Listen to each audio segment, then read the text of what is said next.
Hello friends, unique commerce अकॅडमीच्या online लेक्चरमध्ये तुमचं पुन्हा एकदा स्वागत आहे. मित्रांनो, आपण आजच्या व्हिडिओमध्ये आपला जो सब्जेक्ट आहे बुक कीपिंग अँड अकाउंटन्सी ह्या सब्जेक्टमधील चॅप्टर नंबर 2 आहे meaning and fundamentals of double entry book keeping. ह्या चॅप्टरमधील आपण आता ॲनालिसिस ऑफ ट्रान्झॅक्शन या पॉईंटच्या नेक्स्ट प्रॉब्लेमला सुरुवात करत आहोत. आपला नेक्स्ट प्रॉब्लेम आहे प्रॉब्लेम नंबर 3. पण त्याआधी मित्रांनो, तुम्हाला छोटीशी विनंती आहे, तुम्ही जर चॅनलला नवीन असाल तर चॅनलला सबस्क्राईब करायला विसरू नका, बेल आयकॉनला प्रेस करायला विसरू नका, जेणेकरून येणाऱ्या व्हिडिओची नोटिफिकेशन तुम्हाला आधी बघता येईल. तुमची जर्नी 11वी पासून तर MCOM पर्यंत अशीच सुरू राहणार आहे. आणि मित्रांनो, आपण मागील व्हिडिओमध्ये आपला जो पॉईंट होता ॲनालिसिस ऑफ ट्रान्झॅक्शन यामधील जो आपला प्रॉब्लेम नंबर 2 होता तो आपण डिटेलमध्ये समजून घेतला होता. तो व्हिडिओ तुम्ही बघितला नसेल तर त्या व्हिडिओची लिंक तुम्हाला ह्या व्हिडिओच्या डिस्क्रिप्शन बॉक्समध्ये दिली जाणार आहे. तसेच तुम्ही ह्या व्हिडिओच्या वरती आय बटन क्लिक करून तो व्हिडिओ बघू शकतात. आणि मित्रांनो, आता आपण आजच्या व्हिडिओमध्ये आपला जो पुढचा प्रॉब्लेम आहे प्रॉब्लेम नंबर 3 म्हणजेच एक्झाम्पल नंबर 3 जे आहे ते आपण आता डिटेलमध्ये समजून घेऊयात. तर बघा मित्रांनो, problem number 3, from the following transactions, काही तुम्हाला खाली ट्रान्झॅक्शन दिलेले आहेत. फाइंड आउट, काय शोधायचे बघा, फाइंड आउट 2 अकाउंट्स, म्हणजे त्या ट्रान्झॅक्शनमधून आपल्याला 2 अकाउंट्स क्लासिफाय द अकाउंट्स, जे 2 अकाउंट तुम्ही शोधलेले आहेत किंवा 2 अकाउंट तुम्ही फाइंड केले तेच अकाउंट कोणत्या अकाउंटमध्ये क्लासिफाय करता येतील, पर्सनल, रिअल, नॉमिनल. ते क्लासिफाय आपल्याला शोधायचे. डेबिट अँड क्रेडिट, म्हणजे कोणाची जागा, कोणत्या अकाउंट जागा डेबिटला आहे आणि कोणत्या अकाउंट जागा क्रेडिटला आहे. डेबिट अँड क्रेडिट आणि रूल्स अप्लाइड, रूल्स कोणते अप्लाइड करायचे आपल्याला, गोल्डन रूल्स. चला आपण सुरू करू. सगळ्यात पहिले तर आपण ट्रान्झॅक्शनचे जे कॉलम्स आहे म्हणजे आपल्या एन्सरचे कॉलम, ते कॉलम एकदा समजून घेऊयात. तर पहिला कॉलम आहे सिरियल नंबर, म्हणजे ज्याला आपण आपल्या भाषेमध्ये म्हणतो अनुक्रम नंबर. सेकंड नंबरचा कॉलम आहे ट्रान्झॅक्शन, ज्याला आपण मराठीमध्ये म्हणतो व्यवहार.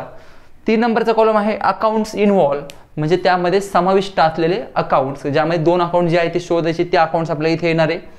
त्यानंतर 4th नंबर आहे types of account. Types of account means personal, real, nominal, यापैकी 2. डेबिट अँड क्रेडिट, जागा आपल्याला निश्चित करायची, कोणतं अकाउंट डेबिटला असतं आणि कोणतं क्रेडिटला असतं. आणि शेवट आहे रूल्स अप्लाइड, ब्रॅकेटमध्ये golden, bracket complete. Rules applied म्हणजे जे आपण golden rules oblique basic rules जे क्लिअर केले ते रूल्स आपल्याला इथे अप्लाय करायचे. चला आता आपण सुरू करू. एकदम मित्रांनो सिंपल आहे, हे तुम्हाला पेपरमध्ये विचारलं जात नाही, फक्त तुमचा बेस क्लिअर होण्यासाठी आपल्याला हे इम्पॉर्टंट आहे. तुमचा बेस जर तुम्हाला क्लिअर करायचं असेल तुम्हाला हे तुमच्यासाठी महत्त्वाचं आहे. तर चला आता आपण सुरुवात करूया. बरं, चला पहिलं ट्रान्झॅक्शनकडे मी येतो. पहिलं ट्रान्झॅक्शन आहे started business with cash ₹1 lakh. मुलांनो, याआधी आपण 2 प्रॉब्लेम घेतले, आता हा आपला तिसरा प्रॉब्लेम आहे. तुम्हाला आता स्टार्टेड बिझनेस म्हणजे काय, डोळे उघडून डोळे झाकून पण समजलं पाहिजे. स्टार्टेड बिझनेस म्हणजे आपण व्यवसाय सुरू केला. व्यवसाय सुरू करताना व्यवसायामध्ये आपण काय घेऊन आलो, पैसे घेऊन आलो. किती पैसे आपण व्यवसायामध्ये आणले, ₹1 लाख. आता तुम्हाला एक तर गोष्ट माहिती आहे, याच्यामध्ये पहिलं अकाउंट कोणतं इन्क्लूड आहे, ते म्हणजे कॅश अकाउंट इन्क्लूड आहे, हे तुम्हाला क्लिअर आहे. इन्व्हॉल्व कोणतं अकाउंट आहे, समाविष्ट कोण आहे, पहिलं कॅश. आता ज्यावेळेस आपण बिझनेस सुरू करतो, आता तुम्ही समजा उदाहरण घ्या, तुम्ही एक नवीन बिझनेस सुरू केला आणि त्या बिझनेसमध्ये तुम्ही त्या बिझनेसचे मालक आहे. आता तुम्हाला माहिती आहे ज्या वेळेस जो बिझनेसमन असेल तो व्यवसायामध्ये पैसे गुंतवतो, त्या पैशाला आपण काय म्हणतो, आपण त्या पैशाला म्हणतो कॅपिटल. काय म्हणतो त्या पैशाला, कॅपिटल. आता मला सांगा मुलांनो, तुम्ही ॲज अ ओनर आहात, मालक आहात व्यवसायाचे. तुम्ही जर व्यवसायाला पैसे देतात, तुम्ही कोण झाले, देणारे का घेणारे, तुम्ही देणारे झाले ना. तुम्ही व्यवसायाला पैसे देताय, तुम्ही व्यवसाय काय करताय, पैसे देताय. मग आता तुम्हाला ॲज अ बिझनेस म्हणून विचार करा. पहिला तुम्हाला 2 विचार करायचे, तुम्हाला 2 बाजू विचारायचे. एक पहिली असते डेबिट, दुसरी असते क्रेडिट. मग आता मला सांगा, पहिले तुमचा बिझनेस तुम्ही सुरू केला, हा आपला बिझनेस असतो. तुम्ही समजा तुम्ही बिझनेस सुरू केला, तुमच्या बिझनेसमध्ये काय आले, पैसे आलेले, तुमच्या बिझनेसमध्ये कॅश आली. मग तुमच्या बिझनेसमध्ये कॅश आली म्हणजे कॅश कुठे पाहिजे, कॅश रिअल अकाउंटच्या अंडर आहे. मग कॅश जर बिझनेसमध्ये आली आणि कॅश रिअल अकाउंटच्या अंडर, रिअलचं रूल अप्लाय करा, डेबिट व्हॉट कम्स इन, म्हणजे कॅश कुठे असणार, डेबिटला, आणि कॅपिटल कुठे असणार, क्रेडिटला. पहिले एकदा अकाउंट इन्व्हॉल्व आपण क्लिअर करू. पहिला अकाउंट कोणतं इन्क्लूड आहे याच्यामध्ये, कॅश अकाउंट, आणि दुसरं अकाउंट आहे कॅपिटल अकाउंट. म्हणून एकदा आपण पहिले सगळे अकाउंट इन्व्हॉल्व क्लिअर करूयात आणि मग आपण हे बाकीचे जे नेक्स्ट कॉलम आहेत ते क्लिअर करूयात. पहिले तर अकाउंट इन्व्हॉल्व जे ते आपण पूर्णपणे समजून घेऊयात. चला सेकंड नंबर परचेस. 3 वेळा आता आपलं परचेस आलेलं आहे, हॅट्रिक चालू आहे परचेसची. तिसऱ्यांदा आपण परचेस करतोय. तिसरा प्रॉब्लेम आहे परचेस म्हणजे काय, वस्तूची खरेदी करणे. काय खरेदी केलं आपण, परचेस गुड्स फ्रॉम राहुल. कोणाकडून खरेदी केलं, राहुलकडून खरेदी केलं. आता तुम्हाला एक तर माहिती आहे गुड्स अकाउंट कधीच येत नाही, म्हणजे पहिला अकाउंट कोणतं आहे आपल्याकडे, परचेस, आणि दुसरा अकाउंट कोणते, राहुल. म्हणजे पहिला अकाउंट आपल्याकडे परचेस, सेकंड अकाउंट आहे राहुल. तर लिहून घ्या अकाउंट्स. पहिला अकाउंट कोणतं घेतो आपण, परचेस अकाउंट, आणि दुसरा अकाउंट राहुल अकाउंट. चलो नेक्स्ट 3 नंबर. आपण ते तुम्हाला नंतरच्या कॉलममध्ये मी एक्सप्लेन करेल ती एंट्री पूर्णपणे. 3rd नंबरचा column sold. Sold means sales. Sold means काय, सेल्स. सोल्ड गुड्स, वस्तू विकल्या टू उमेश. कोणाला वस्तू विकल्या, उमेशला वस्तू विकल्या. तर उमेश इज अ पर्सन, म्हणजे उमेश अकाउंट एक असणार आणि दुसरा अकाउंट कोणतं असणार आहे, सेल्स अकाउंट. घ्या चला अकाउंट पहिले इन्व्हॉल्व आपण क्लिअर करतोय. पहिलं अकाउंट कोणतं आहे, उमेश अकाउंट, आणि दुसरं अकाउंट कोणतं आहे, सेल्स अकाउंट. चलो नेक्स्ट 4th नंबर, परचेस. आता वरती पण आपण परचेस बघितलं बघा, परचेस मशिनरी ऑन कॅश. आता मुलांना एक लक्षात घ्या, जेव्हा ट्रान्झॅक्शनमध्ये लिहून ठेवा, ज्या वेळेस ट्रान्झॅक्शनमध्ये फिक्स ॲसेट येते, फिक्स ॲसेट, फिक्स ॲसेटमध्ये कोण येतं, machinery, furniture, building, computer, laptop, ह्या टाईपच्या फिक्स ॲसेट तुमच्या ट्रान्झॅक्शनमध्ये दिलेल्या असतात. तर अशा वेळी आपल्याला त्या ॲसेटचं अकाउंट घ्यायचं असतं, एक लक्षात घ्या. आता कॅश अकाउंट तर फिक्स असणार आहे. मग तुम्ही म्हणाल सर आता परचेस पण आहे, मशिनरी पण आहे, म्हणतं 1, 2, 3 अकाउंट व्हायला पाहिजे. मशिनरी अकाउंट पण येतं, परचेस पण तसं येतं. पण ज्यावेळेस ट्रान्झॅक्शनमध्ये जर मशिनरी, फर्निचर, बिल्डिंग असं दिलेलं असेल तर त्यावेळेस परचेस अकाउंट घ्यायचे नाही. ज्यावेळेस लक्षात ठेवा, लिहून ठेवा, ज्यावेळेस व्यवहारामध्ये फिक्स ॲसेट दिलेले असतील अशा वेळेस परचेस अकाउंट घ्यायचे नाही. किंवा सेल्समध्ये पण दिला तरी सेल्स अकाउंट घ्यायचं नाही. मग आता आपल्याला आज परचेस घेता येईल का, नाही, परचेस कॅन्सल. मग आता उरलं कोण, मशिनरी अकाउंट. आता कोणते कोणते अकाउंट झाले आपल्याकडे, मशिनरी आणि कॅश. पुन्हा एकदा सांगतोय, ज्या वेळेस तुमच्या व्यवहारामध्ये फिक्स ॲसेट दिलेला असतात. आता बघा इथं परचेस मशिनरी, इथं जर गुड्स असतं, गुड्स असतं, आपण कोणतं अकाउंट घेतलं असतं, परचेस. इथं गुड्स आहे का, नाही. इथे काय दिलेलं आहे, मशिनरी सांगितले, मशिनरी. तर अशा वेळी त्या वस्तूचं मशिनरीचं अकाउंट घ्यायचं आहे. आपण त्या मशिनरीचं अकाउंट प्रिपेअर करतो, म्हणून त्यावेळेस परचेसचं अकाउंट येणार नाही. त्यावेळेस कोणतं अकाउंट येईल, मशिनरी अकाउंट. पण चला आता पहिलं अकाउंट कोणतं आपलं, machinery account,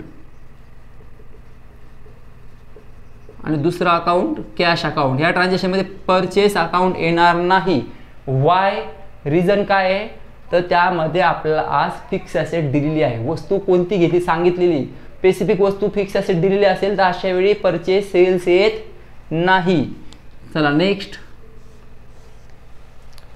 5 number, sold machinery on cash.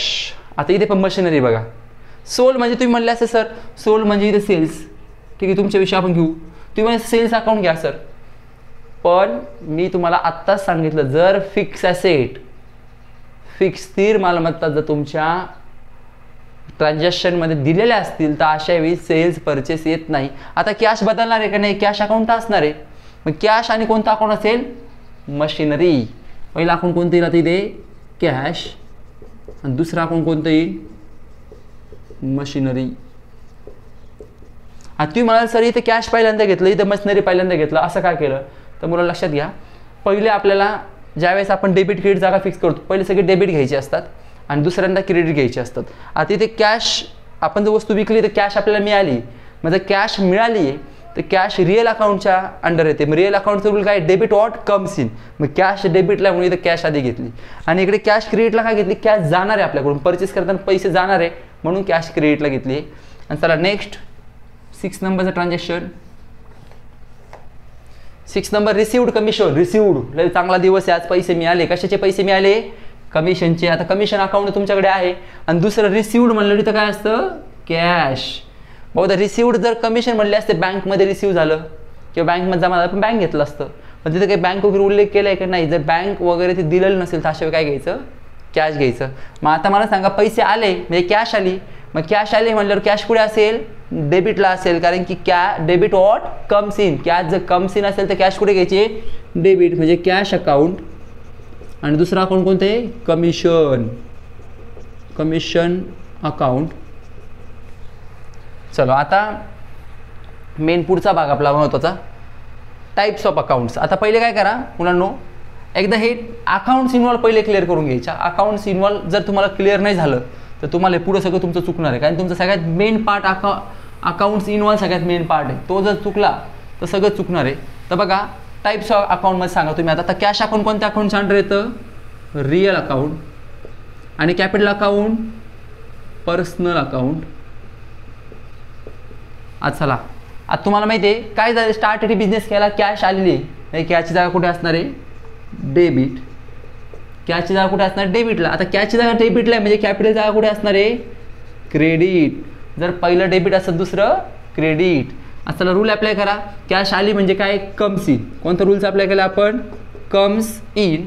आणि पर्सनल अकाउंटचा आता क्रेडिट म्हणजे तो बिझनेसचा ओनर, तो पैसे देतोय ना बिझनेसला, मग तो कोण झाला? रिसिव्हर का गिव्हर? गिव्हर. सेकंड काय येणार? The giver. चलो next second number purchase account. Purchase कोणत्या अकाउंटच्या अंडर येतं? Nominal account. Purchase is a nominal account. आणि राहुल पर्सनल अकाउंट.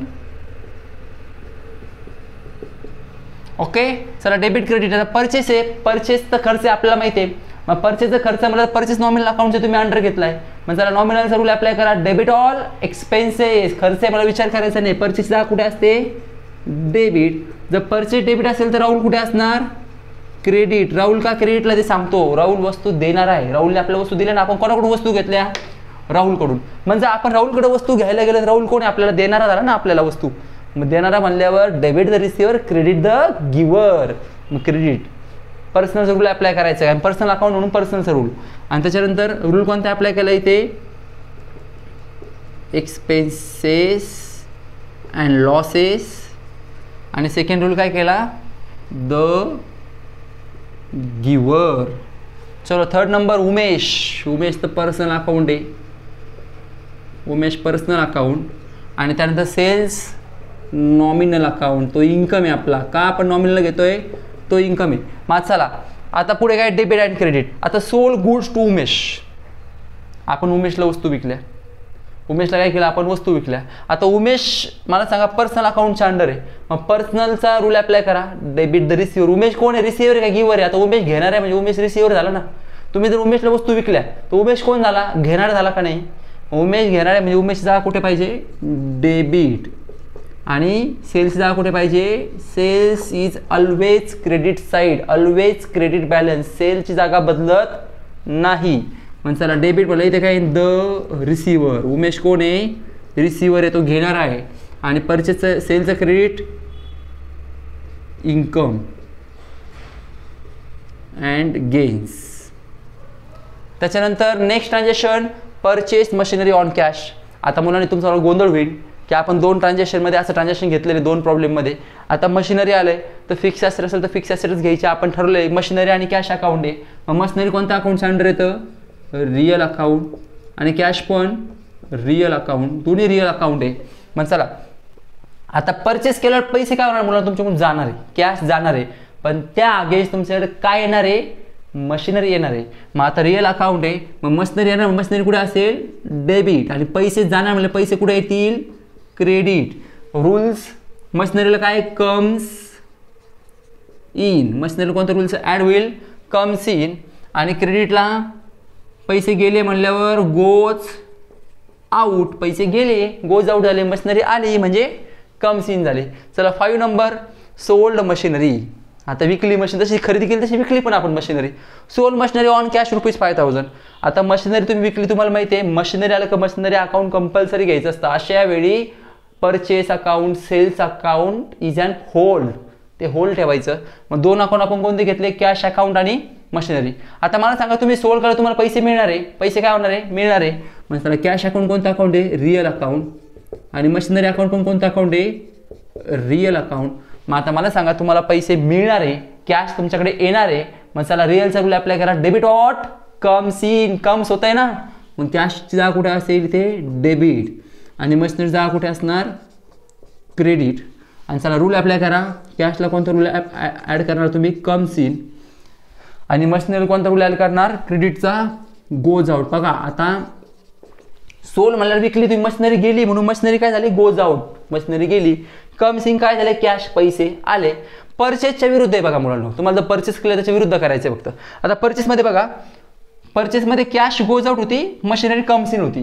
इथे बघा cash comes in, machinery goes out. उलट आहे फक्त. उलट काय, परचेसच्या उलट सेल म्हणजे खरेदीच्या विरुद्ध काय असतं, विक्री.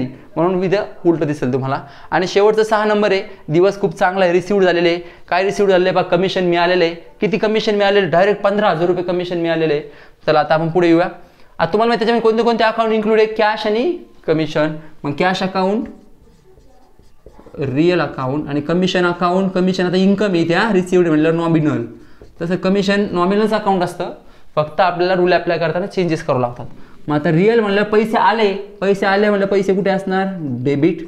आणि कमिशन इन्कम म्हणलं कमिशनचा नॉमिनलचा रूल अप्लाय करा, debit all expenses and losses, credit all incomes and gains, credit all incomes. This is an income. Income म्हणलं कुठे येईल, क्रेडिट. चला रूल्स अप्लाय करा. कॅश कम्स इन आहे तर कॅशचा रूल काय, कम्स इन. आणि ते काय, इन्कम अँड गेन्स. तर अशा पद्धतीने मित्रांनो आपला प्रॉब्लेम नंबर 3 होता, तो आपण डिटेलमध्ये समजून घेतला. मुलांना एक पुन्हा एकदा सांगतो, तुम्हाला याच्यामध्ये 2 जे ट्रान्झॅक्शन होते थोडेसे डिफिकल्ट तुम्हाला वाटले असतील. जे तिथं मशिनरी जे आलेले 2 ट्रान्झॅक्शन, त्याच्यामध्ये काय असतं मुलांनो, ज्या वेळेस तुम्हाला ट्रान्झॅक्शनमध्ये मशिनरी दिलेलं असेल अशा वेळेस मशिनरी अकाउंट आपल्याला कंपल्सरी घ्यावं लागतं.